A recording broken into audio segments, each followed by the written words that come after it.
कृष्णाय वासुदेवाय हरये परमात्मने प्रणतः क्लेशनाशाय गोविंदाय नमो नमः। भन्नुहोस् भागवत भगवान को, श्री सद्गुरुदेव भगवान को, श्री वेदव्यास भगवान को, श्री सुखदेव जी महाराज को, राष्ट्रदेव पशुपतिनाथ को, श्री कृष्ण कन्हैया लाल को। जय जय श्री राधेश।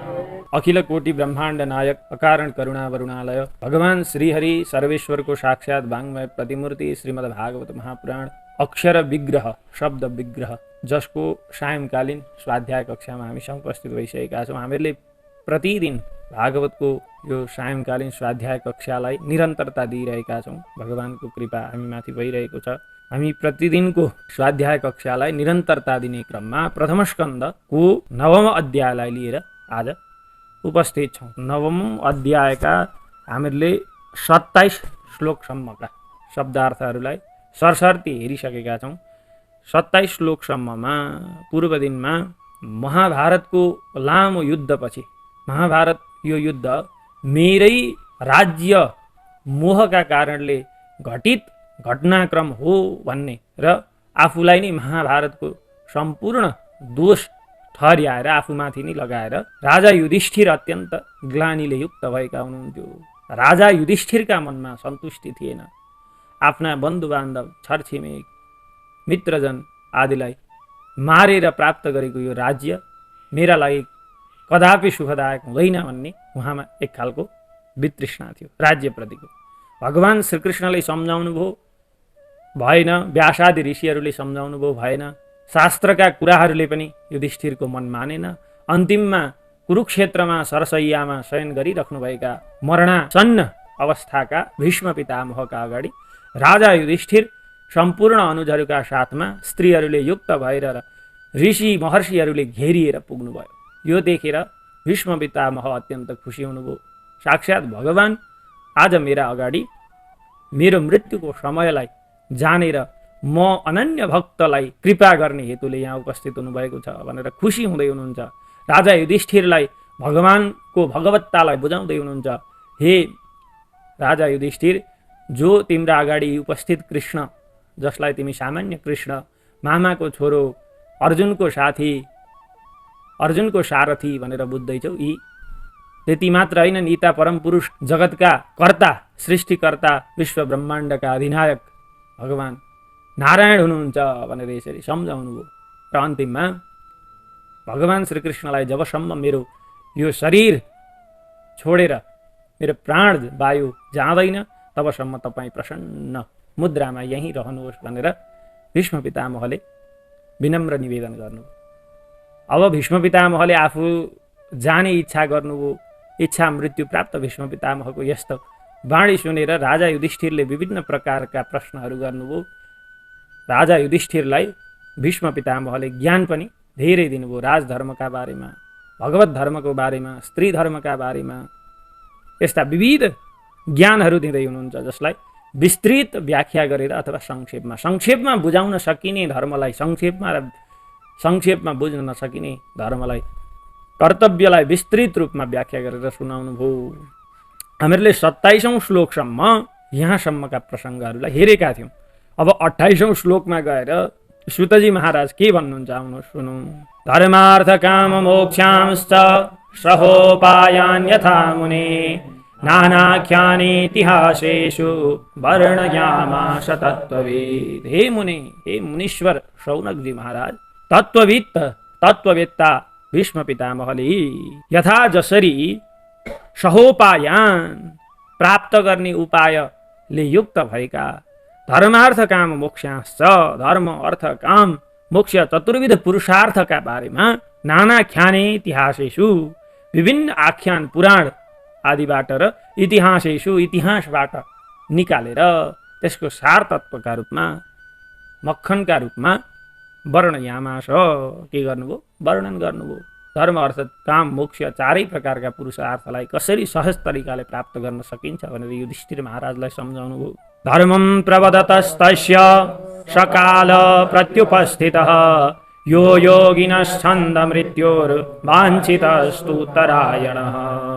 धर्मं प्रवदतः तस्य, धर्मं प्रवदतः विभिन्न प्रकारहरूको राम्रो व्याख्या गरिराख्नुभएका, उपदेश दिइराख्नुभएका तस्य भीष्म पितामहस्य, भीष्म पितामहको स त्यो वाञ्छित इच्छित कालः समय उत्तरायण, उत्तरायण, उत्तरायणलाई देवताहरूको दिन मानिन्छ, दक्षिणायनलाई देवताहरूको रात मानिन्छ। त्यसकारण उत्तरायणमा जसले शरीरलाई त्याग्दछ त्यो भगवत गतिलाई प्राप्त गर्दछ भन्ने हाम्रो शास्त्रीय मान्यता छ। त्यस्तै यो योगिनः छन्द मृत्यु, जुन काल, यह काल जुन काल समय चाहिँ योगिनः कस्ता खालका योगिनः भन्दा छन्द मृत्यु, जसले आफ्नो मृत्युलाई इच्छापूर्वक वर्ण गर्न सक्दछन्, हो त्यस्ता योगीहरूले चाहिँ उत्तरायण काललाई चाहिँ आफ्नो शरीर त्यागको समय मान्दछन्। हो त्यस्तो उत्तरायण काल भीष्म पितामह जो आफ्नो मृत्युको इच्छापूर्वक मृत्युको वरदान प्राप्त हुनुहुन्थ्यो, उहाँले पनि उत्तरायणलाई प्राप्त गर्नुभयो। तदुपसंहृत्य गिरः सहस्रणीर विमुक्तसङ्गं मन आदिपुरुषे कृष्णे लसत पीतपटे चतुर्भुजे पुरस्थिते मीलितदृग्व्यधारयत। सहस्रणी हजारौं रथीहरूका सेनापति हुनुभएका त्यस्ता भीष्म पितामह के गर्नुभयो? भीष्म पितामहले भन्दा तदा तस्मिन समय, त्यो समयमा गिरह आफ्नो वाणीलाई उपसंहृत्य विराम गर्नुभयो, बोल्नलाई चटक्क छोडिदिनु भयो। अनि विमुक्त सङ्गम सम्पूर्ण प्रकारका आसक्तिहरूलाई त्यागिदिनु भयो, आसक्तिहरूबाट निवृत्त हुनुभयो। र आदिपुरुषे, आदिपुरुष चतुर्भुजे, चतुर्भुज अथवा चार हातले सुशोभित हुनुभएका, लसत पीतपटे पीताम्बरले सुशोभित हुनुभएका यस्ता पुरस्थिते आफ्ना अगाडि उपस्थित हुनुभएका कृष्णे, भगवान कृष्णमा के गर्नुभयो? अमिलित दृक्, आँखा नचिम्लिकन मन व्यधारय, मनलाई धारण गर्नुभयो। अथवा अरूले त आँखा चिम्लिनु पर्थ्यो र भगवानको त्यो दिव्य छविलाई सम्झिनु पर्थ्यो, तर भीष्म पितामह यस्ता भक्त हुनुभयो जसका अगाडि मृत्यु समयमा भगवान स्वयं उपस्थित हुनुभयो। उहाँलाई कुनै आँखा चिम्लिनुको कल्पना गर्नुको आवश्यकतै परेन। उहाँले आँखा नचिम्लिकनै भगवानको त्यो दिव्य छवि अगाडि भन्नुभएको थियो नि, सदैव देव भगवान प्रतीक्षता। तपाईँ चाहिँ चार भुज धारण गरेर पीताम्बर लगाएका यस्ता रूपमा चाहिँ तपाईँ मेरो अगाडि उपस्थित हुनुभयो। अब भगवानले आफ्नो मायाद्वारा के गरिदिनु भयो भन्दा भीष्म पितामहका लागि चाहिँ आफ्नो त्यो नारायणको स्वरूपलाई धारण गरिदिनु भयो। अरूले जस्ताको तस्तै कृष्णलाई देख्छन्, अरूले कृष्ण देखिरहेछन्, त्यही स्वरूपलाई भने भीष्म पितामहले नारायणको स्वरूप देख्नु। यसरी भीष्म पितामहका लागि कृपा वर्षाउनु भयो र आफ्ना अगाडि उपस्थित भगवान नारायणलाई आँखा नचिम्लिकन मनमा धारण गर्नुभयो। विशुद्धया धारणया हताशुभस्तदीक्षयैवा सुगतायुधव्यथः निवृत्त सर्वेन्द्रियवृत्ति विभ्रम स्तुष्टावजन्यं विसृजन् ददार्दनम्। विशुद्धया निर्मल भगवानको त्यो छविलाई मनमा धारण गर्नाले के भएका थिए भन्दा हताशुभ, अशुभ हत, सम्पूर्ण प्रकारका पाप सन्तापहरू नष्ट भएर गइसकेका थिए यस्ता। अनि तदीक्षया एव भगवानका हेराइद्वारा मात्र गतायुधव्यथ, आयुधव्यथ गत, भीष्म पितामहका शरीरभरि त बाँडै बाँड थिए, शरीरले पुरै शरीरमा त पुरै बाँडै बाँडले भेदन गरेको थियो, कति दुखी रहेको थियो। तर भगवानको एक कृपा दृष्टि पर्नासाथ भीष्म पिताको सबै त्यो व्यथा के भयो? निवृत्ति भयो, हरण भयो। तदीक्षया भगवतः इच्छया दृष्ट्या एव आशु शीघ्र आयुध व्यथः गत, सारा ती तीरहरूद्वारा जो व्यथा भइरहेको थियो त्यो सबै गयो। अनि निवृत्त सर्वेन्द्रिय वृत्ति विभ्रम जन्यम विसृजन जनार्दनम तुष्टाव। सर्व इन्द्रिय वृत्ति सम्पूर्ण इन्द्रियका वृत्तिहरू आशाहरूलाई बाट निवृत्ति भएर निवृत्ति विभ्रम भनेको सम्पूर्ण इन्द्रियजन्य आशाहरूबाट निवृत्त भएर विमुक्त भएर चाहिँ जन्यम आफ्नो शरीरलाई विसृजन त्याग्ने समयमा प्राणवायुले आफ्नो शरीरलाई त्याग्ने बेलामा जनार्दनम भगवान जन्म अर्दयति जनार्दन मनुष्यहरूको दुःखलाई हरण गर्नेवाला जनार्दन भगवानलाई तुष्टाव के गर्न लाग्नुभयो स्तुति गर्न लाग्नुभयो भगवानको स्तुति गर्न लाग्नुभयो। अब अगाडि भीष्मले स्तुति गर्नुहुन्छ निकैवटा श्लोकमा स्तुति गर्नुहुन्छ जसलाई भीष्म स्तवराज भनेर भनिन्छ। स्तवराज स्तुतिहरूको पनि राजा भीष्मद्वारा गरिएको स्तुतिहरूको पनि राजा। ओम श्री भीष्म उवाच इति मतिरुपकल्पिता वितृष्णा भगवती शाश्वत पुंगवे विभुम्नि स्वसुखमुपगते क्वचिद् विहर्तुं प्रकृतिमुपेयुषि यद्भव प्रवाहः। शाश्वत पुंगवे शाश्वतानां पुंगवे श्रेष्ठे भगवती शाश्वत वंश का श्रेष्ठ पुरुष परमात्मा भगवानमा विभुम्नि भनेको सबैका आकर्षणका केन्द्रबिन्दु विभुम्नि आकर्षणका केन्द्रबिन्दु हुनुभएका यस्ता भगवानमा भगवती विभुम्नि भगवती शाश्वत पुंगवे भगवती स्वसुखम उपगते भनेको स्वसुखम स्वस्वरूप भूतम परमानन्दमुपगते प्राप्तवत्येव। स्वसुखम आफ्नो परमानन्द स्वरूपलाई चाहिँ स्वरूपमा चाहिँ उपस्थित हुनुहुने उपगते स्वसुखम उपगते आफ्नो परमानन्द स्वरूपमा उपस्थित हुनुहुने यस्ता। अनि क्वचित कहिलेकाहीँ चाहिँ के गर्नुहुन्छ त भन्दा यद भव प्रवाह यो संसारको सृष्टिलाई प्रवाहित गर्नका लागि प्रकृतिलाई उपेयुषी भनेको धारण गर्नुहुने यस्ता भगवती भगवानमा चाहिँ इति यस्ति वितृष्णा मोहरहिता तृष्णरहिता मे मति मेरी मति उपकल्पिता उपहार स्वरूपमा म टक्र्याउँछु। मेरी तृष्णा रहित यो बुद्धिलाई यस्ता भगवान जो सृष्टिका कारणभूत हुनुहुन्छ जो सृष्टि स्थिति लयका कारण हुनुहुन्छ र यो सृष्टिको प्रवाहलाई प्रवाहित गर्नका लागि प्रकृतिका रूपमा उपस्थित हुनुहुन्छ यस्ता भगवानमा मेरी यो विशुद्ध मति तृष्णा रहित मति उपहार स्वरूप म टक्र्याउँछु भनेर भीष्मजीले पहिलो स्तुतिको श्लोकमा यसरी भगवानको स्तुति गर्नुहुन्छ। यो श्लोकका विभिन्न अर्थ गरिएका छन् विद्वानहरूले। कसैले भन्छन् भीष्म पितामह त आजीवन ब्रह्मचर्यत्वलाई धारण गरेर बस्नुभएका उहाँले के भन्नुभयो अरे त भन्दा इति मति यी मेरी विशुद्ध तृष्णाले रहित भएकी मेरी बुद्धिलाई तपाईलाई आज कन्यादान दिन्छु भनेर भन्नुभयो। सुरुमा के भन्नुभयो हे कृष्ण हजुरलाई म मेरी छोरी प्रदान गर्छु आज छक्क पर्नुभयो भगवान कृष्ण। यी भीष्म पितामह के भन्छन् यिनको त बिहे भएको छैन छोरी कसरी दिने भन्दा इति मे मति मेरी बुद्धि मैले मेरी बुद्धिलाई पनि नै छोरी मानेको छु आज सुन्दर योग्य वरका रूपमा तपाईलाई पाएर मेरी छोरीको कन्यादान तपाईलाई गर्दैछु। के छ त तिम्री ती छोरीको त्यस्तो विशेषता भन्दाखेरि वितृष्णा तृष्णा रहिता मे मति कुनै पनि आसक्तिले रहित भएकी मेरी बुद्धि मेरी छोरी यसरी तपाईलाई दिँदैछु भनेर विभिन्न कोणबाट विभिन्न व्याख्या विद्वानहरूबाट गरिन्छ। यो भीष्म स्तवराज हो। अब अर्को श्लोकमा हामी प्रवेश गरौँ आउनुहोस्। त्रिभुवन कमनं कमालवर्णं रविकर गौरवरं वदानि वपुरलककुलावृताननाब्जं विजय सखेरतिरस्तु मे नवद्या।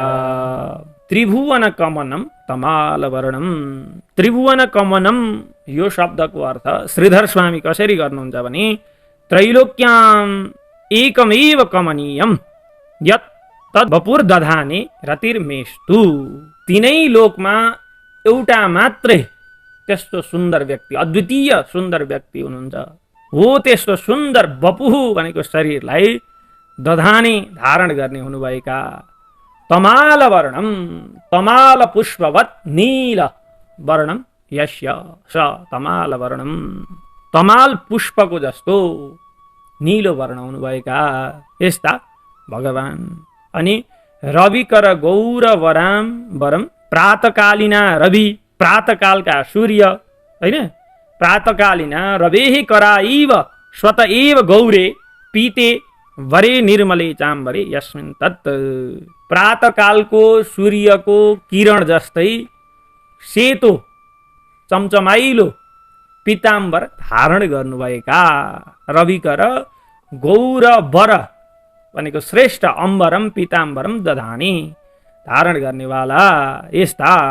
अनि अलक कुलावृत आनन अब्जम अलककुल भनेको कपाल अलककुलेन उपरियात माथिबाट भगवान कृष्णका कस्तो कपाल थियो भन्दा घुङ्रिएको है कर्ली कपाल हो। त्यस्ता घुङ्रिएको कपालले माथिबाट आवृत आनन अब्जम घेरिएको थियो मुहार रूपी कमल। यस्ता घुङ्रिएको कपालले माथिबाट घेरिएको अनुहार मुहार कमल भएका यस्ता विजय सखे भनेका अर्जुनका साथी भगवानमा चाहिँ मेरो अनवद्या अहेतुकी रति अस्तु हेतु रहित के रति प्रेम अस्तु हो। यस्ता खालका भगवानमा मेरो अहेतुक रति हो।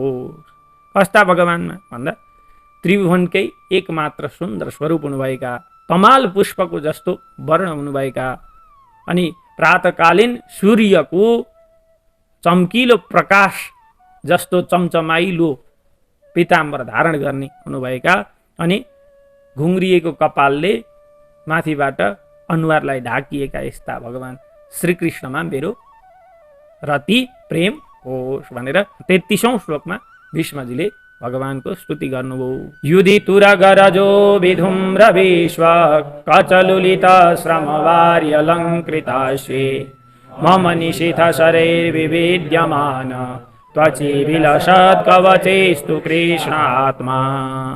युधि भनेको युद्धे युद्धमा तुरगाणाम खुररजस तुरगरज युद्धमा घोडाहरूको पनि प्रयोग हुन्थ्यो हो। त्यस्ता घोडाहरूका कुदाइबाट उनीहरूका खुरबाट जो धुलो उड्थ्यो हो त्यो तुरगरज युधि तुरगरज है।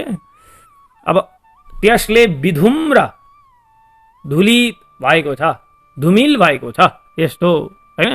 युधि तुरगरज विधुम्रा धूसरास्ते भनेको धुलित भएको छ। विश्वञ्च इतस्ततश्चलन्तः कचा युद्धमा घोडाका खुरहरूबाट उडेको धुलोबाट शरीरभरि धुलो लतपतिएको छ यस्तो। युधि तुरगरजो विधुम्र विश्व कच लुलित श्रमवार्य अलङ्कृतास्ये। अब शरीरभरि धुलो लतपतिएको छ। श्रमवारी भनेको पसिना पनि आइरहेको छ। पसिना त्यो पसिनाले चाहिँ अलङ्कृत आस्ये अनि अनुहारमा पहिले धुलो लाग्यो अनि पसिना आयो पसिना चाहिँ पसिनाका धाराहरू चुहिरहेका छन् यस्तो अलङ्कृत हास्ये भनेको अलङ्कृत शोभाले युक्त भएको मुखमण्डलमा। अनि फेरि के भन्नुहुन्छ भीष्म पितामह भन्दा मम निशित शरैहि मद्वारा निक्लिएका तीखा तीखा शरैहि भनेको तीरहरूद्वारा मम निशित शरीर विविद्यमान त्वचि भनेको भेदन भएको छ त्वचि त्वक छाला जताततै। अब भगवान कृष्ण अर्जुनका सारथीका रूपमा अगाडि हुनुहुन्थ्यो। भीष्म पितामहबाट जो तीरहरू छोडिन्थे ती त पहिले गएर चाहिँ कृष्णलाई लाग्ने भयो अनि मात्रै अर्जुनसम्म पुग्ने भयो। भनिसकेपछि भीष्म पितामहले छोडेका तीरहरूले चाहिँ जताततै छालामा के भएको छ घाउ भएको छ।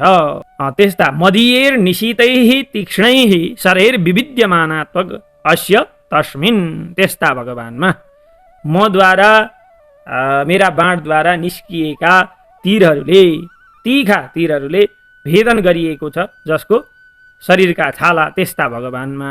अनि त्वचि विलसत कवचेस्तु अब कवच के भएको छ त भन्दा छेदविच्छेद भएको छ अनि त्यसकारण त्यो कतै भाँचिएको कतै च्यातिएको त्यस्तो कवचमा चाहिँ शोभालाई प्राप्त गर्नुभएका यस्ता भगवानमा कृष्ण भगवानमा चाहिँ आत्मा अस्तु, मेरो मन के होस्, रहोस्, जाओस्, मेरो मन भगवानमा जाओस्। सपदि सखी बचो निशम्य मध्ये निज परयोर्बलयो रथम निवेश्य स्थितवती परसैनिकायुरक्षा ऋतवती पार्थ सखे रतिर्ममास्तु। सखी वचः निशम्य, साथीको वचन, साथी भनेका को अर्जुन, अर्जुनको वचन निशम्य सुनेर श्रुत्वा सपदि भनेको तत्कालै निज परयो बलयो मध्ये रथम निवेश्य आफ्ना र दुर्योधनका सैनिकहरूका बीचमा रथलाई तत्कालै के गरिदिनु भयो, लगेर राखिदिनु भयो। अर्जुनले अराउनुहुन्छ नि त, सेनयोर उभयोर मध्ये रथम स्थापयमेच्युत, हे कृष्ण मेरा सेना र दुर्योधन पक्षका सेनाका बीचमा लगेर के गर्नुहोस्, रथलाई राख्नुहोस्।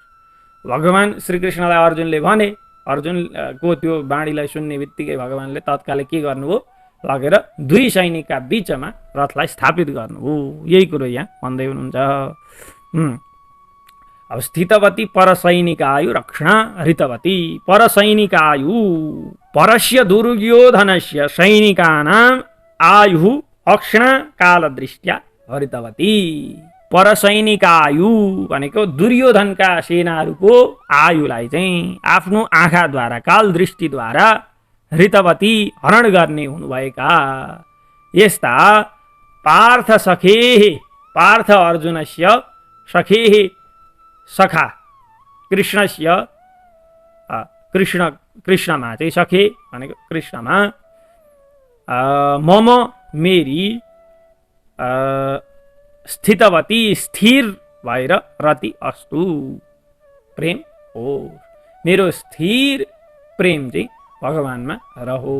अब अगाडि के भन्नुहुन्छ भीष्म पितामह भने, व्यवहित प्रीतना मुखम निरीक्ष्य स्वजनवधात् विमुखस्य दोष बुद्ध्या कुमति महरदात्मविद्यया शरणरति परमस्य तस्य मेस्तु। व्यवहित प्रीतना, व्यवहिता दूरे स्थिता या प्रीतना तस्या मुखम इव मुखम अग्रे स्थितान् भीष्मादीन् निरीक्ष्य इति अर्थ। श्रीधर स्वामी भन्दै हुनुहुन्छ, व्यवहित प्रीतना भनेको परबाट युद्धका लागि तम तयार भएर उपस्थित भएका दुर्योधनका सैनिकहरूमध्ये भीष्म पितामह आदिलाई निरीक्ष्य देखेर, भीष्म पितामह आदिको मुहारलाई देखेर, अब स्वजनवधात् विमुखस्य दोष बुद्ध्या भनेको म मेरा सम्बन्धीजनहरूलाई मार्दिन भनेर यस्तो खालको स्वजनवधात् विमुखस्य आफ्ना सम्बन्धीजनहरूलाई मार्नबाट विमुख हुनुभएका यस्ता के भन्नुहुन्छ अर्जुन गीतामा भन्दा, एव मुक्त्वा अर्जुनः शङ्ख्ये रथोपस्थौपाविशत् विसृज्य सशरं चापम शोक संविघ्न मानस। यसरी शोकले युक्त हुनुभएका अर्जुनले म युद्ध गर्दिन हे कृष्ण, किनभने स्वजन आफ्नै सम्बन्धीजनहरूलाई मारेर मलाई कुनै पनि यो राज्यको भोग गर्नु छैन भनेर यसरी भगवान कृष्णलाई युद्ध गर्नबाट के गर्नुहुन्छ, मेरो मन छैन भनेर मान्नु हुँदैन, गर्दिन भनेर भन्नुहुन्छ। भगवान कृष्णलाई म युद्ध गर्दिन कृष्ण भनेर भन्नुहुन्छ। यस्ता दोष बुद्धिया स्वजनपदात् विमुखस्य, दोष बुद्धि आफ्नो शरीर सम्बन्धी मित्रजनहरू अथवा शरीरका सम्बन्धीजनहरूमा चाहिँ आफ्नो अपनत्व भाव राखेर दोष बुद्धिया, दोष बुद्धिद्वारा आफ्ना मान्छेलाई मार्दिन भन्ने यस्ता कुमतिम आत्मविद्या यह अहरत, यस्तो कुमतिलाई अहम मम यस्तो मतिलाई आत्मविद्या श्रीमद् भगवद् गीता जस्तो दिव्य ज्ञानद्वारा के गर्नुहुन्छ, अहरत त्यो दोष बुद्धिलाई हरण गरिदिनुहुन्छ। यस्ता तपाईमा परमस्य तस्य परमस्य चरणरतिः मे अस्तु, त्यस्ता परम पुरुष परमात्मा भगवान श्रीकृष्ण हजुरमा मेरी बुद्धि लागुन्, मेरो मति लागोस् हे भगवान भनेर भगवानको प्रार्थना गर्छन्। भीष्म पितामहले हामी भीष्म पितामहले जुन स्तुति गर्नुभएको छ यसमा भीष्म स्तुतिमा छौँ। अब यहाँदेखि अगाडिको भीष्म स्तुतिको अंशलाई हामी भोलि हेर्नेछौँ। आजको यस सत्रलाई हामी यहीँ विश्राम गर्छौँ भगवानका श्री चरणमा। कृष्णाय वासुदेवाय हरै परमात्मने प्रणतः क्लेशनाशाय गोविन्दाय नमो नमः। भन्नुहोस् भागवत भगवानको